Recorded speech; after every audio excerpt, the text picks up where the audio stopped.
She texted me at 2:14 a.m. A year of silence.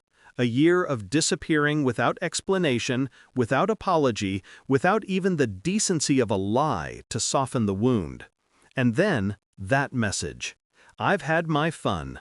Now, I'm ready to be a wife again. As if I were a shelf she left something on. As if I were still standing there, untouched, waiting. I stared at her words glowing against the darkness of my room. My pulse didn't rise. My breath didn't break. I felt nothing at all, and that nothingness told me everything I needed to know about what the year had already done to me. I didn't reply. Hours passed. Dawn slid across the floor like an apology that arrived too late. My phone kept vibrating, calls, then more messages, then voice notes I didn't listen to.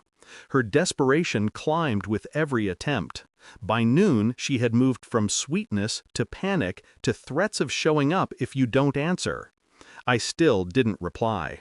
Silence, I realized, is a scalpel, a cleaner cut than anger, sharper than shouting. When the knock finally came at the door, slow, deliberate, almost embarrassed, I knew she'd run out of places to hide from the truth she'd built. And when the door opened, and she saw who stood beside me, her face drained so fast I thought she might collapse right there on the welcome mat.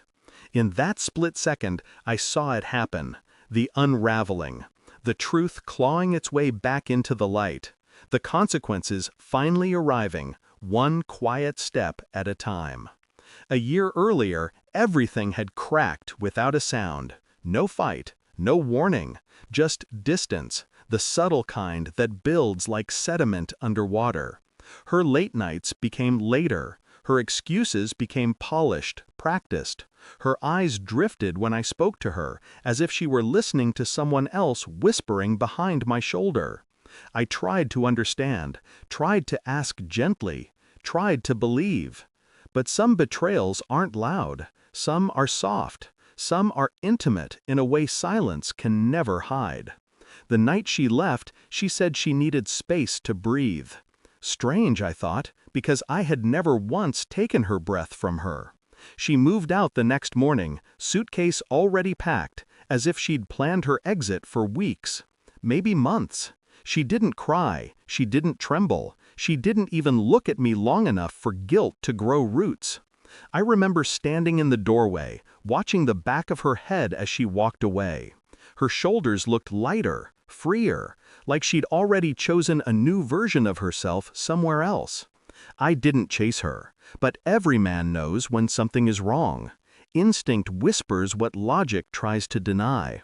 And there were signs, always signs.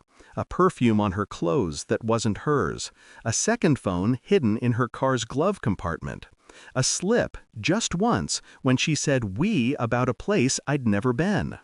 I kept those pieces quiet, held them close, let them sink, because truth ripens when left alone. And when her message came a year later, claiming she was ready to be a wife again, the last piece clicked into place.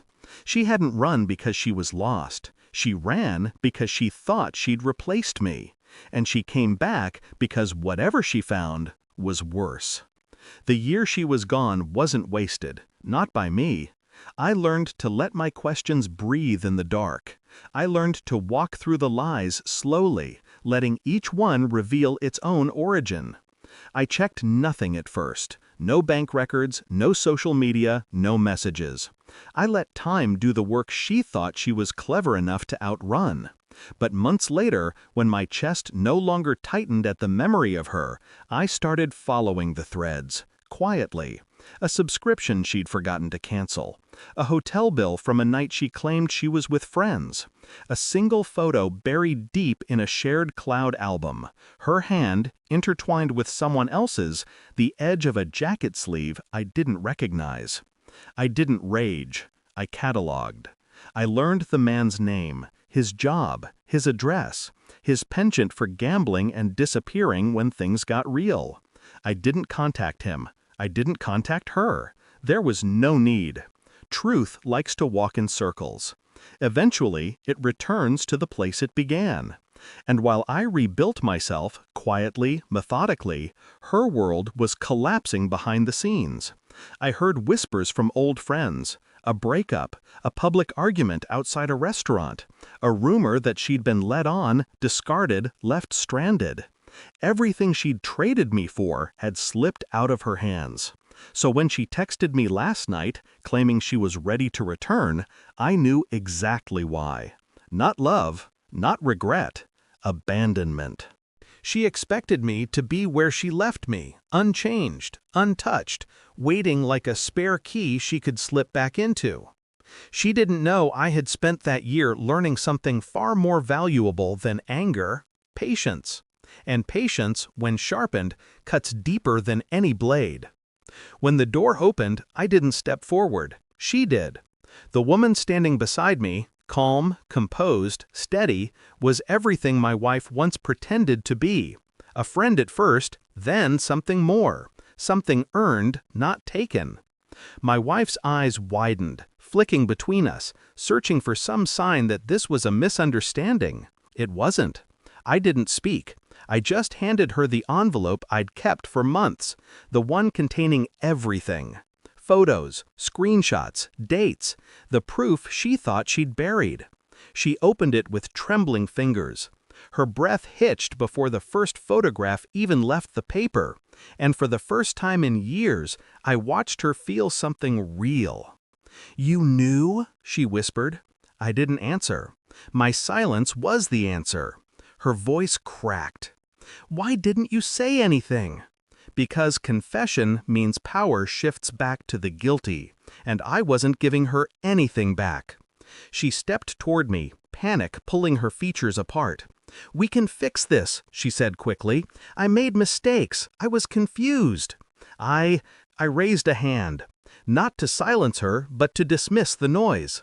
"You left," I said quietly, "not by accident, not by impulse. You left because you believed you had something better." Her lip quivered. "I was wrong." "I know." She looked at the woman beside me again, steady, unshaken, and realization dawned, not slowly, but violently. "You replaced me," she breathed. "No," I said. "You replaced yourself." And that was the truth. She had taken herself out of my life. I had merely accepted the vacancy she created. When she reached for my arm, I stepped back. Not cruelly, not dramatically, just enough. Her knees nearly buckled. That's the thing about betrayal. It hurts most when the betrayed no longer cares. She stood on my doorstep, clutching the envelope like it was the last piece of her identity. Maybe it was. I looked at her one last time. Not with hatred, not with longing, just clarity. The kind that comes when a wound finally stops bleeding and becomes a scar. "You said you were ready to be a wife again," I said softly, "but I stopped being a husband the night you walked out." Her mouth fell open. No words came out. There was nothing left for her to say. I closed the door slowly, not as punishment, not as revenge, but as closure. A quiet, solid end. On the other side of the wood, I heard her breath break. Mine didn't. As I walked away, I felt nothing. And the truth settled in my chest, cold and calm. Sometimes the most powerful revenge is simply not needing them anymore.